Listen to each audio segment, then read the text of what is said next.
আসসালামু আলাইকুম। দারুণ মজার একটি নাস্তা রেসিপি আজ শেয়ার করব। আজ তৈরি করব পটেটো স্টিক রোল। এটি বিকালে নাস্তা কিংবা বাচ্চাদের টিফিনও বানিয়ে দিতে পারেন। তাছাড়া অতিথি আপ্যায়নে এই নাস্তাটি হতে পারে সেরা নাস্তা। আশা করি আমার আজকের রেসিপি সবার ভালো লাগবে। নাস্তাটি তৈরির জন্য প্রথমে এখানে আমি 3টি আলু সিদ্ধ করে খোসা ছাড়িয়ে নিয়েছি। এরপর আলুগুলোকে আমি একটা গ্রেটারে দিয়ে গ্রেট করে নেব। চাইলে আপনারা এগুলো হাত দিয়ে চটকেও নিতে পারেন। এরপর এখানে দিয়ে দেব আমি ভেজে রাখা পেঁয়াজ বেরেস্তা। চাইলে এখানে কাঁচা পেঁয়াজও দিতে পারেন। দিয়ে দিচ্ছি আমি কাঁচামরিচ কুচি, দিয়ে দিচ্ছি আমি ভেজে রাখা চিলি ফ্লেক্স, কিছু ধনিয়া পাতা কুচি দিয়ে দিলাম।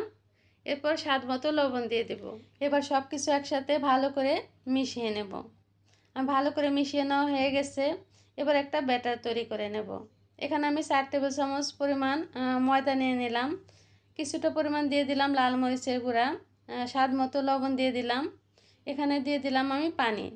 তবে পানিটা এমনভাবে দিতে হবে যেন ব্যাটারটা পাতলা না হয় আবার বেশি ঘনও না হয়। আমার ব্যাটারটা একদম পারফেক্টভাবে তৈরি হয়ে গেছে। এবার এখানে আমি নিয়ে নিচ্ছি দুটো কাঠি। চাইলে একটা কাঠিও নিতে পারেন। কাঠিগুলোকে আমি পানিতে বেশ কিছুক্ষণ সময় ধরে ভিজিয়ে রেখেছিলাম। এতে করে ভাজার সময় কাঠিগুলো পুড়ে যাবে না। কাঠির গায়ে আমি আলুর পুরটা খুব সুন্দর মতো লাগিয়ে নিলাম।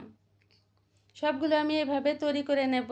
তৈরি করে নেওয়া হয়ে গেলে একটা একটা করে রোল নিয়ে আমি যে ব্যাটারটা তৈরি করে রেখেছিলাম সেই ব্যাটার রোলের গায়ে খুব ভালো মতো মেখে নেব। একটা চামচ দিয়ে আমি রোলের গায়ে খুব ভালো মতো দিয়ে দিচ্ছি। এরপর এখানে আমি কিছু সেমাই হাত দিয়ে ভেঙে গুঁড়ো করে নিয়েছিলাম। সেমাইগুলো আমি রোলের উপরে দিয়ে দিচ্ছি এবং রোলটাকে সেমাইয়ের মধ্যে খুব ভালো মতো করে গড়িয়ে নেব। সবগুলো রোল এভাবে তৈরি করে নেব। এরপর চুলায় একটা প্যান বসিয়ে তেল মিডিয়াম গরম করে নিয়েছি।